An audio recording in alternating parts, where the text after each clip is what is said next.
Donc on commence cette analyse avec un cadran qui est très joli, un cadran vert. Mais je déconne, je mets pas de gants, mais sur Watchalist, hein. Bonjour à tous, aujourd'hui on fait un unboxing, donc on va découvrir la dernière montre que j'ai acquis, donc on va découvrir ça avec Meryl. Acquérie? Non, acquis. Acquise. La dernière montre que j'ai acquise. Putain, on va se faire tracher, ça va être horrible. C'est parti, j'enlève la surboîte et on lance le générique, c'est parti.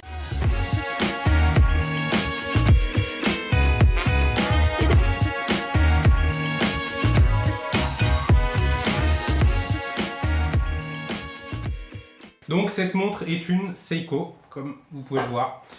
On va la découvrir ensemble. Enfin, je sais ce que c'est, mais... Première vidéo unboxing sur Watchalist. Oui, tout à fait. La référence, c'est une SRPF 41J1.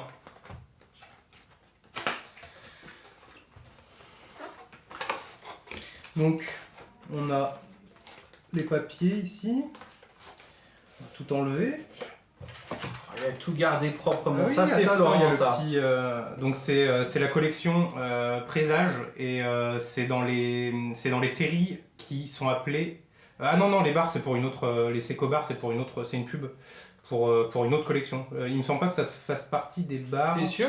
Ah, si. Si, hein. Si. Donc voilà, ça fait partie d'une collection qui s'appelle Star Bar Original Cocktail. Et en fait, c'est quoi? Donc c'est. C'est Présage. Star Bar Original. Tiens, range, Meryl, range. The Raku. Star Bar Original. Ouais. Donc, elle a un nom. Ok, la boîte est à l'envers. Oh, mais il a même gardé le petit papier et tout. Oui. Gardez tout, hein. Si, important ça à dire. Oui. Gardez tout quand. Boîte papier. Boîte papier, ça. On la découvre ensemble. Meryl, tu vas la découvrir peut-être. Ah ouais, magnifique. Donc, c'est une montre Magnifique. qui a un cadre vert. On va la montrer correctement à l'écran. Ouais, la boîte est sympa. Oui, la texture de la boîte c'est un papier, c'est un peu. est assez sympa. Parchemin, papyrus. Donc, je la sors, il y a un petit coussinet. Il y a une boucle déployante, mais qui n'est pas encore mise. Et donc, on la découvre. Elle a un nom qui n'est pas officiel de mémoire. Elle s'appelle la Matcha Tea parce qu'elle fait penser, la texture du cadran fait penser à du thé matcha. Mais son nom officiel, donc c'est Raku. Bon, en tout cas, j'ai l'impression que c'est ce qu'ils mettent. Hein. Sa référence, c'est SRPF 41J1. Donc, c'est une... coucher dehors de ces Seiko. Voilà, c'est une présage très sympa avec des index... Attends, si, matcha. En fait, ça il l'appelle matcha. Non, parce que le raku, c'est un cocktail où tu mets du gin de Kyoto avec du matcha, de la liqueur de matcha. D'accord, bon, il y a déjà cet esprit de matcha dans le mot raku. Okay. Et en fait, et je pense que c'est la couleur en fait qui donne ça. Tu vois. Ouais. Bon, en tout cas, sur les forums et sur internet, etc., son surnom, c'est la Matcha Tea. Donc, c'est une pure Seiko présage. On est sur une montre qui est très travaillée au niveau du cadran. Donc, moi, je suis vraiment tombé amoureux de ce cadran. C'est une édition limitée à 10 000 exemplaires de mémoire. Elle est encore disponible. Elle est sortie au mois de décembre, à peu près, peut-être fin novembre, courant décembre. Moi, je l'ai achetée en décembre. Elle est encore disponible, donc voilà, elle est pas 10 000, c'est quand même beaucoup. Ça commence avec des belles séries, quoi. 10 000, c'est quand même beaucoup, mais c'est quand même officiellement une édition limitée. À noter que dans les magasins, alors ils ont fait ça dans le magasin de Lyon où je l'ai acheté, ils sont très sympas à Lyon. Elle n'était pas affichée en magasin, elle était...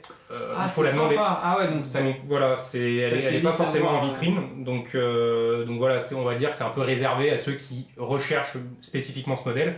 Mais bon, dès qu'on le demande, on nous le sort et on peut l'acheter, elle est dispo. Elle est même dispo sur le site internet, donc bon, elle n'est pas non plus très cachée. Elle est dispo partout, hein, donc il n'y a pas de souci au niveau de la disponibilité. Le cadran magnifique. Hein. Ouais, le cadran est vraiment... En plus, c'est vraiment son point fort. Profondeur en fait. T'as plusieurs couches, on dirait, regarde. Quand tu regardes, Il est texturé, ouais. Il est texturé, c'est bien ça. Ouais, c'est un cadran texturé. Il y a un grain qui est très fin, voilà. mais... Exactement, je sais pas si on arrive à le montrer. Je vais essayer de le montrer, mais... Est-ce que ça fait la mise au point? Vincent, tu nous feras les coupures, mise au point, tout ce qu'il faut.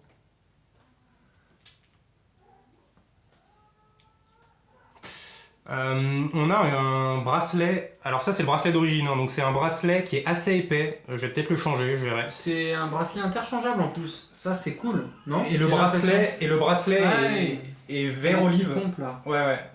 Oui, on peut le changer. Non mais je veux dire, il y a le système rapide. Oui. Ça, tout le monde fait ça maintenant, c'est quand même Alors vraiment bien. c'est pas rapide, c'est une facilité quoi. C'est une facilité de changement. Ouais. C'est pas comme sur la Overseas quoi. Voilà. Le prix, on n'a pas parlé du prix. Donc oui, bracelet olive qui est accordé avec le cadran. Bracelet un peu épais pour moi. Mais il se marie bien quand même globalement à la montre avec l'aspect un peu vintage, aventurier. Voilà. C'est du veau hein. T'as une double... Ouais, il est doublé. Ouais, il est beau le bracelet. Attends, il est qualitatif le bracelet. Le prix, donc maintenant qu'on a vu la montre, le prix c'est 490€, donc c'est vraiment assez exceptionnel. Qu'est-ce que t'en penses, Meryl? 490€. 490, honnêtement, tu m'aurais dit 1002, j'aurais dit c'était déjà pas mal, quoi, tu vois.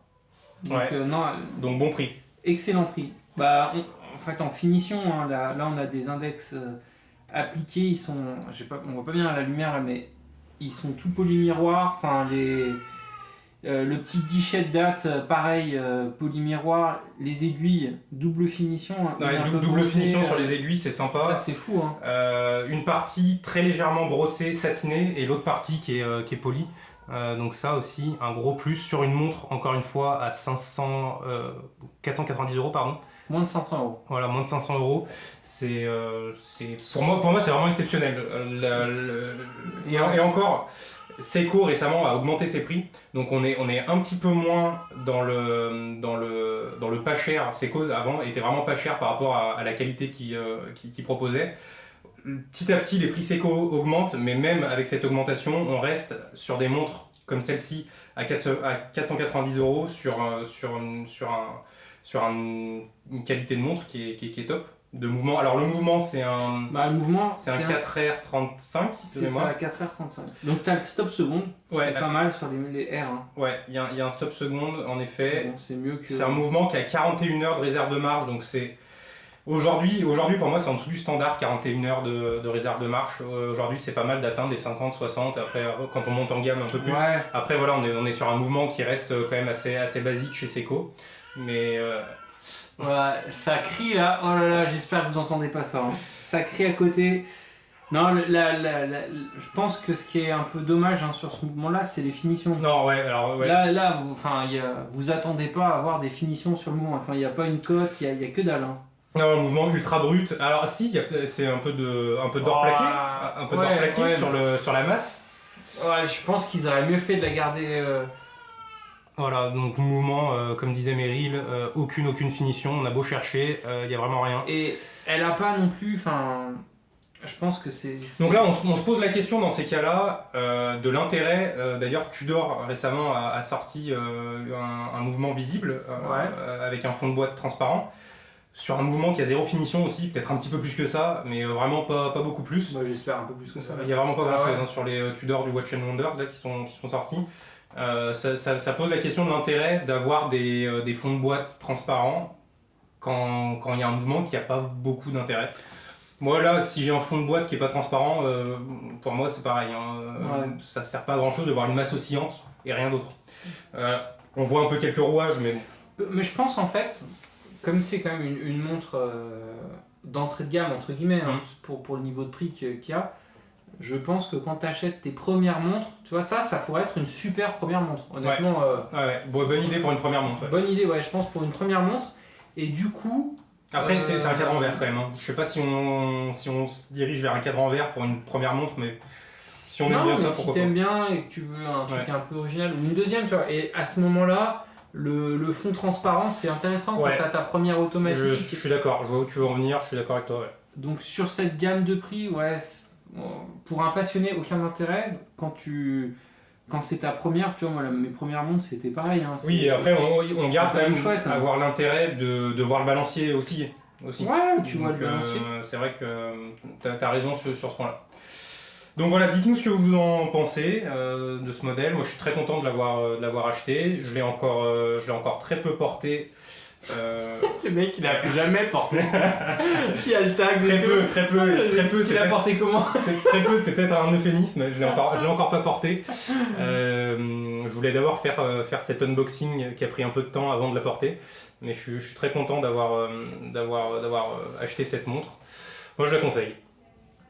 Honnêtement, voilà. ouais. Est-ce qu'elle existe, Flo, en rouge? Parce que je sais que Vince, il en voulait une rouge. Là. Le modèle frère ou sœur de cette montre, c'est un modèle qui est marron, qui a pas la même texture de cadran, mais qui est très sympa. C'est un marron jaune assez brillant.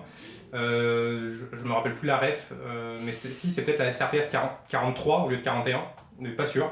Mais en tout cas, c'est une montre aussi qui est sympa, marron or, qui en vrai répond très bien à la lumière. Donc elles sont sorties toutes les deux en même temps. Il y a le modèle vert, le modèle marron or, mais non rouge. Alors il y a des présages rouges, hein, mais pas sur cette sortie-là. Et t'as un verre bombé en plus, on l'a pas dit, ouais. Ça, qui est assez sympa. Hein. Oui, on n'a pas parlé du verre, c'est décousu comme pas possible. J'ai conclu la vidéo et on reparle du verre. Le verre c'est un Hardlex, donc c'est la propre production de Seiko. J'ai pas trop d'avis là-dessus parce que j'ai pas pu en porter et on va dire en maltraiter. J'ai regardé un peu sur les forums Seiko où il y a vraiment les fans hardcore de Seiko. Les avis sont plutôt positifs, mais c'est pas non plus dithyrambique. Je pense que le Hardlex c'est quelque chose qui est correct. Après, voilà, tu l'achètes pas pour le Hardlex. Hein. Seiko dit que ça prend quasi pas les rayures. T'as une clé? Non. On va essayer, mais voilà. Donc c'est du Hardlex le verre, mais c'est pas du saphir.